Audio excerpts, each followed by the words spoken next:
E no nosso quadro da Unimed Costa Oeste, gente, dessa semana, vamos entender sobre doenças de Alzheimer. E o nosso convidado é o neurologista, cooperado da Unimed Costa Oeste, Dr. Wilson Gomes Júnior. O Wilson está aqui com a gente para tirar nossas dúvidas e, claro, as dúvidas de vocês aí de casa também. Em primeiro lugar, boa tarde, Wilson. Seja bem-vindo novamente aqui ao nosso Ver Mais. Tudo bom?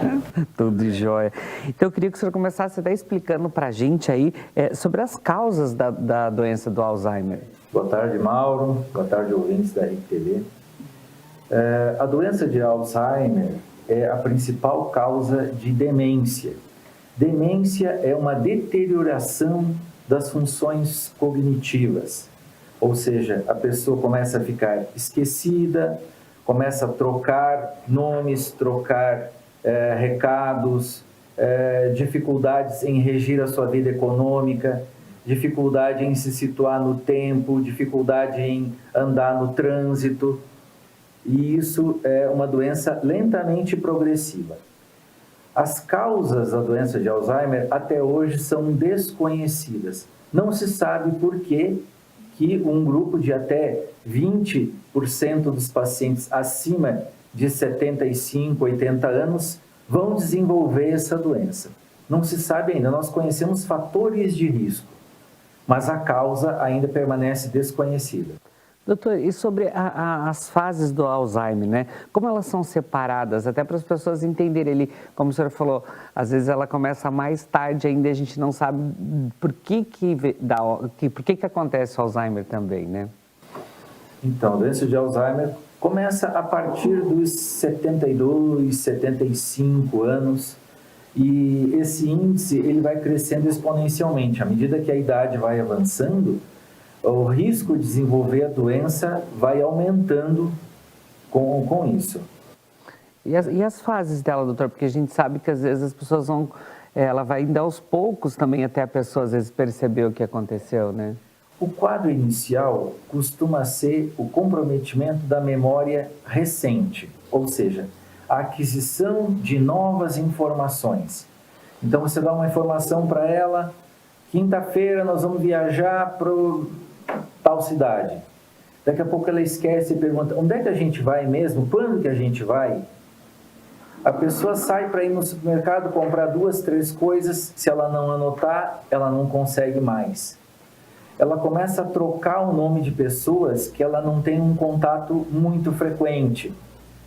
E isso ocorre na fase inicial da doença. À medida que a doença vai avançando da fase inicial para a fase moderada, já existe alguma dependência. A pessoa pode se perder, se ficar andando um pouco mais longe do seu circuito perto de casa. A pessoa esquece uma letra de uma música que sempre gostou de cantar. A pessoa esquece como manejar um aparelho celular, como manejar um eletrodoméstico que seja um pouco mais complexo. Até no trabalho, então, doutor, no dia a dia ali, as pessoas podem começar a perceber essa mudança de uma coisa que ela fazia todo dia e de repente ela não está conseguindo fazer mais, ou mesmo no ambiente de trabalho ou em casa? Exatamente. Nas fases iniciais, o próprio paciente pode perceber que está tendo uma dificuldade. Nas fases intermediárias isso é menos possível, e na fase avançada da doença ele já não se dá conta das suas próprias limitações. E quando que é indicado ele procurar um médico, doutor?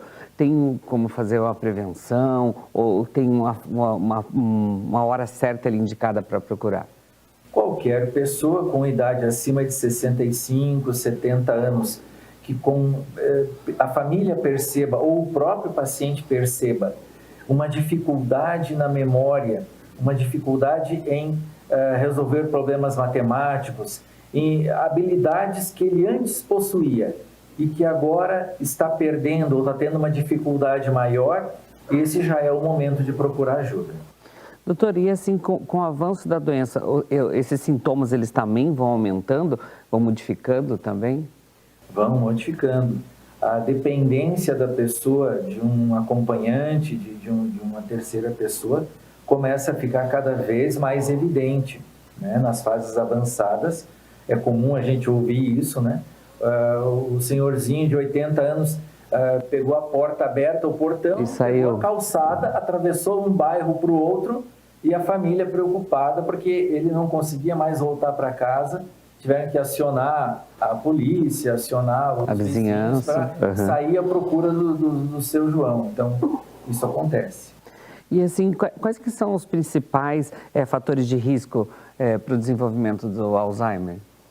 A idade avançada, história familiar, só em 5% dos casos. Que é hereditário, então. Então, na maioria dos casos, não é hereditário, é uma doença esporádica.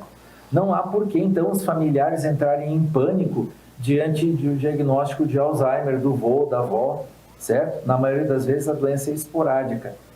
Embora existam famílias, né, que têm o gene que acaba desencadeando isso. Mas, na maioria dos casos, então, a idade avançada, história familiar, pouco presente. Fatores de risco que também servem para o AVC, como hipertensão, diabetes, colesterol alto, problemas da tireoide, transtornos do humor, como depressão, baixa escolaridade. Esses são os fatores de risco que nós conhecemos. Doutor, e como que é realizado o diagnóstico para ter certeza? Que de repente as pessoas não têm muita certeza. Até aí a gente está vendo após esse pós-Covid, aí muitas pessoas estão tendo problema de esquecimento, demora um pouquinho para pensar ali. Mas como que é feito o diagnóstico? Fala, não, esse é Alzheimer. É verdade. Depois do Covid, muita gente numa idade muito jovem, a partir dos 40, 50 anos, começou a ter dificuldades cognitivas, mas isso não é a doença de Alzheimer, certo? Nós fazemos uma bateria de perguntas. Nós avaliamos vários pontos como orientação espacial, temporal, repetição de frases, repetições de palavras, como ele escreve uma palavra, como ele... coisas do dia a dia. Eu posso perguntar se é uma pessoa que acompanha o jornal, quais os países que estão em guerra, quais são os meses do ano. As coisas mais factuais também, né? Sim, sim. Por que é feriado no 1º de maio? Qual é a capital do estado do Paraná? Né? Então, através de perguntas e respostas, esse paciente vai atingir um score. O score varia de 0 a 30. Quanto menor esse score, né, o exame do mini estado mental, quanto menor o score, maior a chance de estar desenvolvendo a doença. E como que é realizado daí o tratamento, doutor, a partir do momento que é diagnosticado? Diante da suspeita, o paciente é encaminhado para realização de exames de sangue, um exame de imagem, que pode ser uma tomografia ou uma ressonância, para afastar outras causas que também comprometem a memória. E uma vez o paciente enquadrado dentro do diagnóstico de Alzheimer, se inicia o tratamento. O tratamento inclui medicamentos e o que a gente chama de estimulação cognitiva. Estimular o paciente a fazer um prato na cozinha, jogar canastra, participar da vida em família, ver álbum de fotografia, participar de um curso de informática, um curso de outra língua estrangeira, qualquer coisa que faça com que a sua memória seja estimulada. Isso aí também, doutora, ajuda ele a ter uma rotina mais tranquila com Alzheimer?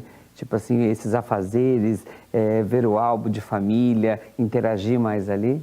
A gente espera estar sempre estimulando esse paciente. Um dia em casa, quieto, na frente da televisão, sem prestar muita atenção à programação, é um dia perdido. Então ele tem que estar ativo ali no dia a dia. Aqui em Toledo nós temos os CERTs, né, o Centro da Terceira Idade. São locais muito bons para reunir essas pessoas, eles conversam, eles trocam experiências, falam fatos relativos à sua vida. Então, é um exercício muito bom. Até a troca de experiências ali, claro, né, doutor? Sair de casa, ver o movimento, no CERT tem os bailinhos ali também, na qual eles se movimentam. Doutor, mas assim, e a pessoa que ela tem Alzheimer, às vezes ela fica um pouco mais agressiva, né? Por que isso? Alguns pacientes, no decorrer da doença, podem experimentar agitação, agressividade, pode haver delírios, alucinações, alterações do sono. Para cada situação dessa, nós temos uma abordagem e um medicamento que pode ajudar nesse sintoma específico. E como lidar, doutor, com esses episódios assim agressivos? Porque às vezes as pessoas que estão cuidando ali, às vezes acabam se assustando um pouquinho também, né? Evitar contrariar, né?